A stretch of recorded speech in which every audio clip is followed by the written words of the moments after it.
Hi, this is Steve from Mad About Golf. I'm at Golf HQ in Takapuna, and we're going to do a regripping of two of my Vokey wedges today. On my irons, I have the MCC +4 grips with 4 layers of tape.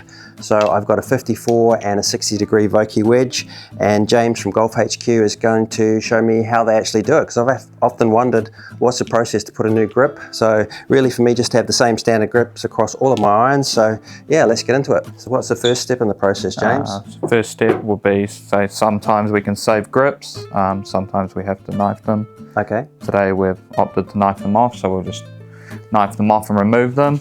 So when you say knife them, meaning they can't be reused? Can't be reused, right, yeah. Yep. So we've got our tool here.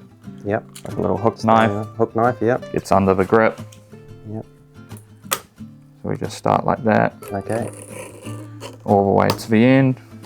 Makes it a lot easier to get these off. Right. So we've got our heat gun here. Yep.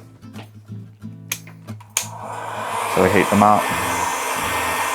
So the double-sided tape is really just to keep the grip in place? Keep the grip in place, yeah. Okay. And regripping something you guys do a lot of? Yeah. Yep. Pretty much every day we have a few. Because what do they recommend?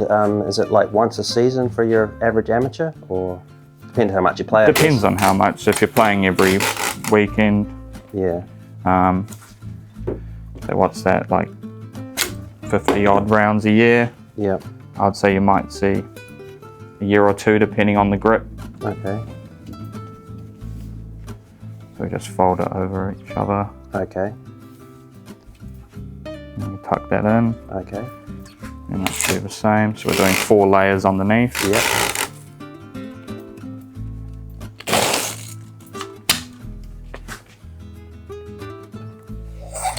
I've often thought about, I should learn this stuff. I can do it myself at home, but to be honest, I can't be asked. I think it's much easier to drop it off to somewhere like Golf HQ to do, right? Yeah. So here what we're doing, filling up the grip with some solvent. Solvent, all right. Which makes it easier to slide the grip on. Okay. Give it a little shake. Some people do it that way, some people do it that way when they're dripping it on. Yep. And you're just running it along. Roll it along. You're just trying to get the double-sided tape as wet as possible. Yep. And then try and get it in one go. Yep. Wow.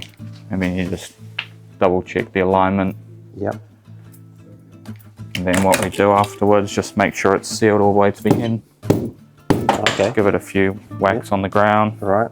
Just make sure that the grip's all the way in. Yep. And not got any space between the shaft and the grip. Okay. Wipe it down, and then that's how I'm done. Leave it dry for about half an hour and it's good to go. Wow. Awesome.